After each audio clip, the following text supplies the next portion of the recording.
মিয়ানমারের রাখাইন রাজ্যের বুথিডং উপজেলায় বেসামরিক নাগরিকদের লক্ষ্য করে আবারও বিমান হামলা চালিয়েছে জান্তা বাহিনী। যুদ্ধবিমান থেকে শহরের আশপাশের গ্রামগুলোতে মুহুর্মুহু বোমা ফেলেছে সেনারা। মাত্র কয়েক ঘন্টার ব্যবধানে অন্তত 10টি শক্তিশালী বোমা নিক্ষেপ করা হয়েছে বলে জানান বাসিন্দারা। এদিকে জান্তা বিরোধী শিবিরের অভ্যন্তরীণ কোন্দলে রক্তাক্ত হয়েছে সাগাইং অঞ্চলের মনিওয়া শহর। সমান্তরাল জাতীয় ঐক্য সরকার এনইউজির অনুগত পিপলস ডিফেন্স ফোর্স পিডিএফ এবং পিপলস সিকিউরিটি ফোর্স পিএসএফ এর মধ্যে এক রক্তক্ষয়ী সংঘর্ষে কয়েকজন বেসামরিক নাগরিক হতাহতের খবর পাওয়া গেছে। স্থানীয় পিএসএফ ক্যাম্পগুলোতে পিডিএফ এর আকস্মিক অভিযানের পরই এই সংঘাতের সূত্রপাত।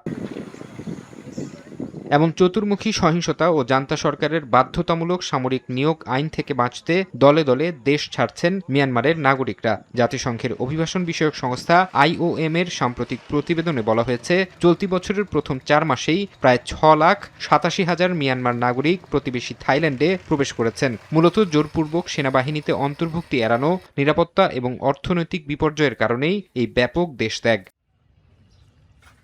মিয়ানমারের সামরিক অভ্যুত্থান পরবর্তী সংঘাতে এ পর্যন্ত 1 লাখের বেশি মানুষ নিহত হয়েছেন বলে জানিয়েছে সংঘাত পর্যবেক্ষণকারী সংস্থা ACLED। বিশ্লেষকদের মতে এটি বর্তমানে এশিয়ার অন্যতম প্রাণঘাতী সংঘাত, যেখানে প্রকৃত প্রাণহানি আরও বেশি হতে পারে। জাতিসংঘের তথ্য অনুযায়ী এই সহিংসতার জেরে 37 লাখের বেশি মানুষ বাস্তুচ্যুত হয়েছেন এবং তীব্র খাদ্য সংকটে ভুগছেন প্রতি 5 জনের একজন, যার নেতিবাচক প্রভাব পড়ছে প্রতিবেশী দেশগুলোতেও।